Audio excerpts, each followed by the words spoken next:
Bonjour à tous.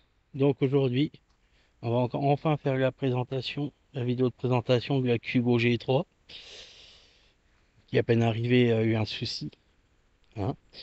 Donc si vous voulez savoir ce qu'elle a eu, je vous laisse aller sur les dernières vidéos, les vidéos précédentes, juste au-dessus, hein. C'était un peu dommage. Après c'était con de démarrer comme ça, alors que la trottinette c'est une bonne trotte quand même, quoi. C'est un peu con de d'être mal parti, mais bon. Ah, on tourne la page et maintenant. La voilà opérationnelle et ça roule plutôt bien. C'est correct. Donc les specs de la trotte, c'est un moteur de 1200 watts, une batterie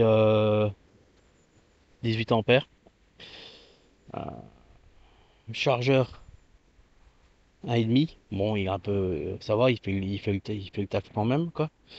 Le poids de la trottinette, elle est à, je sais plus c'est quoi, 24 ou 25 kilos. Donc c'est plutôt correct, hein. Système de pliage, tu desserres la vis, tu bascules. Franchement, il y a rien de plus simple.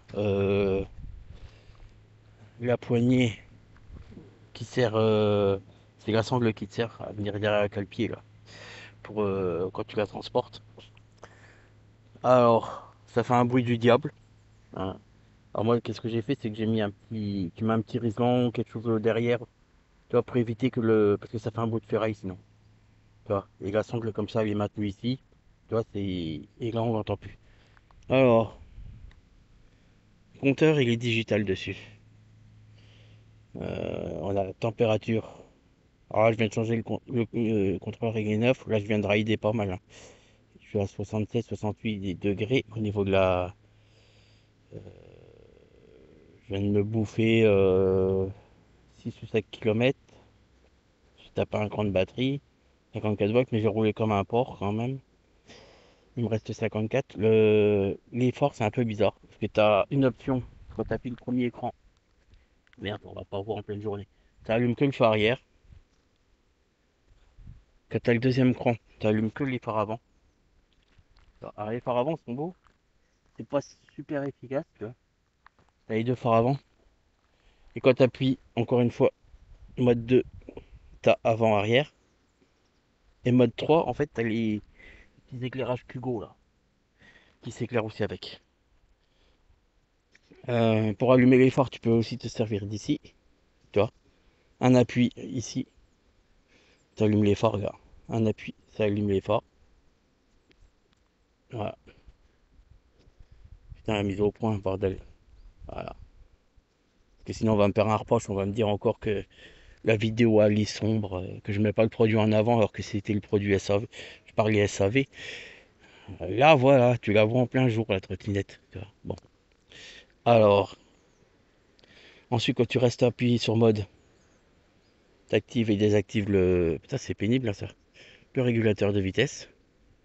Quand tu appuies ici, tu passes en miles. Quand tu appuies sur 7, tu reviens à km/h. Alors, celui qui se pose la question pour savoir le bridage, débridage. Alors, quand elle arrive débridée. Mais pour la brider, c'est hyper simple. Euh, Là, attends, si je peux te montrer. C'est que là, tu vois, voilà, tu vois, 64. Et là, pour brider, en fait, tu freines et tu appuies deux fois sur le bouton power. Là. Un, deux, voilà. Et là, ah putain, salope. Attends, voilà. Là, tu vas les brider. Donc, pour le bridage, c'est vraiment simple, hein. Si tu vois que tu arrives sur un contrôle de police ou quoi, tu as juste à freiner, même en roulant, hein. Tu freines, tu appuies deux fois sur power et hop, aussitôt, elle est bridée. C'est vraiment le bridage instantané. Qu'est-ce qu'on peut dire dessus? Les amortisseurs sont présents un peu fermes. C'est les amortisseurs en cartouche, un peu comme les Dualtron là qu'ils ont repris le système. C'est un petit peu ferme, mais euh, pour faire du off-road, elle est terrible, hein, ça passe partout. C'est une machine qui est vachement amusante parce qu'elle Même si elle a un frein mécanique, elle a un frein régénératif, électronique là. En fait, et du coup, les deux couplets, c'est plutôt puissant, mais pas. Voilà, franchement, c'est bien géré. Que ce soit frein avant, arrière, les deux couples avec l'électronique. Donc, franchement, c'est bien. Euh, Ce qui est top avec celle-là, c'est que pour faire du wheeling, elle est vraiment. Parce que avec le gros calpi derrière, tu mets ton pied là, un peu entre les deux. Et je peux te dire que tu arrives à 5-6 km/h, dès que tu fous une impulsion sur le guidon, t'as le couple qui arrive, les 1200 watts ils sont là et la machine voit comment qu'elle stunt. Pour celui qui veut s'amuser à faire du wheeling, c'est terrible. Euh, Après, ce qu'il faut faire gaffe, c'est les boulons là. Alors, les boulons de fixation de la colonne, si jamais tu veux faire du stunt ou quoi, je te conseille de faire comme moi, de les changer. Moi, toi, j'en ai foutu des plus balèzes en zinguet. Donc ça, c'est incassable, hein. Le cisaillement et tout ça, laisse tomber. Avant qu'il soit cisaillé, les écrous, la trottinette sera foutue. Euh, donc voilà. Au niveau de la puissance du moteur, bah écoute, il fait le job, hein. 1200 watts, c'est une 52 volts. Bon, chargé, elle est à 57. Euh, il fait le job. C'est assez coupleux. Dans les montées, il manque un peu de. Les grosses montées, quand même, ça manque un peu de pêche. Tu vois, Mais après, c'est une machine qui est pas super violente, elle est très linéaire. Tu vois, quand tu accélères, c'est pas on-off comme on connaît chez Dualtron ou autre chose, quoi. C'est assez linéaire. Donc voilà. Qu'est-ce qu'on peut dire? C'est que le deck, alors par contre, quand ça arrive, c'est pas étanche. C'est une vraie passoire la machine, hein. Je tiens à prévenir tout de suite. Parce que justement, les problèmes sont venus par rapport au gars qui l'avait juste avant et qui l'a passé au Karcher. Donc je me suis retrouvé à faire roulement, nettoyage de moteur et comme ça a forcé, ça avait cramé le contrôleur. Et le contrôleur là-dessus, il faut savoir qu'il est ici, là-dessous, tu vois. Et derrière un marchepied. Donc pour aller au contrôleur, tu démontes la roue et t'as 4 vis et t'as accès directement. Ou alors tu démontes le cale-pied, c'est comme tu veux. Euh, c'est libre choix. Moi je sais que je préfère pas toucher à ça parce qu'il y a le passage des câbles en dessous. Donc quand tu démontes la roue, hein, c'est plus simple. T'as accès aux vis et enfin moi ça m'a paru facile pour moi chacun. J'ai fait un tuto pour l'étanchéifier parce que sinon vous allez avoir, je pense, des problèmes ceux qui veulent rouler sur la flotte. Enfin, sur la flotte. Si tu pars et qu'il tombe une averse, tu risques d'avoir une vilaine surprise, tu vois, un peu comme moi aujourd'hui. Tu vois, là, honnêtement, je suis serein parce que elle est étanche maintenant. Donc, si tu veux savoir comment on la rend étanche, tu vas voir sur la vidéo que j'ai fait là-dessus. Tu verras. Ça, c'est le plus gros défaut pour moi qu'elle a. Apparemment, du coup, il doit y avoir des versions 1 et des versions 2. Hein, parce que la version 1 avait un contrôleur pourri qui arrête pas de cramer. Là, Kugo, maintenant, ils envoient les nouveaux. Donc là, je viens de le monter depuis hier déjà. J'ai parcouru plus de kilomètres qu'avec la première carte. C'est impressionnant. Et ça a pas l'air de monter en température. Ça roule bien et tout. Franchement, c'est agréable.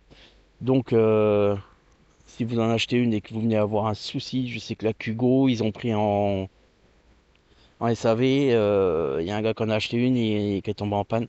Kugo lui a renvoyé une carte gratuitement. Hein. Après, comme elles sont garanties, la garantie marche. Et maintenant, la garantie renvoie une nouvelle carte. Donc après, il n'y aura plus de soucis. C'est pour ça que c'est une trottinette qui avait été un peu décriée à cause de ça. Qui avait soi-disant des gros problèmes. C'était une merguez. Euh, Perso, la merguez dans l'histoire, c'est surtout parce qu'ils ont fait radin sur un joint de deck et puis c'était un peu mal étanche. Et un contrôleur vraiment, vraiment light, pas mal étudié. Moi, je n'avais jamais vu ça, une carte comme ça. Mais bon, mal faite. Ils ont mis un certain temps, apparemment presque un an, là, pour arriver à résoudre, à comprendre qu'il fallait réétudier une nouvelle carte et la changer. Vaut mieux tard que jamais. L'avantage, c'est que pour tous ceux qui ont déjà acheté une G3 et qui avaient des soucis de carte, moi j'avais commencé à penser à virer le compteur digital et repasser sur un display normal à gâchette avec un contrôleur universel de 30 ampères. Après, si jamais il recrame, c'est ce qui va lui arriver, hein. Je m'amuserai pas à remettre un contrôleur comme ça. J'ai essayé, si ça va, ça va, si ça va pas, je passe au contrôleur universel. Donc voilà, ce qu'on peut dire sur la trottinette. Hein. Les freins, ça va, les poignées, bon, bah, ça fait le job aussi. T'as la sonnette, hein, comme tous. Après, je vois pour le moment, je vois pas vraiment de gros défauts. Le deck est assez court, effectivement. C'est une trotte qui est assez ramassée. Tu vois, c'est pas trop long, c'est pas trop haut, c'est passe-partout. Pour les transports en commun, elle se plie facilement. Franchement, non, c'est quand même bien foutu. Tu peux t'amuser si tu as du trottoir à faire, trottoir, du chemin. Voilà. Les pneus, malgré que c'est du crampon, ils sont pas super bruyants. J'étais étonné. Parce que j'avais les mêmes pneus sur la Blaster et ça faisait un bruit du diable. Là, ils sont quand même assez silencieux. Non, franchement, c'est. Pour le prix, euh, ça vaut le coup, quoi. Comparé à ce qu'on trouve sur le marché, hein, là, avec les prix promo, tu peux arriver à la trouver dans les 700 balles. Franchement, c'est plutôt pas mal. Donc, si vous avez des questions, n'hésitez pas. Et puis, rendez-vous à la prochaine vidéo. Je vais essayer de vous faire avec la vidéo en roulant. On va foutre la caméra sur le deck. On va essayer de vous faire quelque chose. Allez, ciao les gars. À bientôt.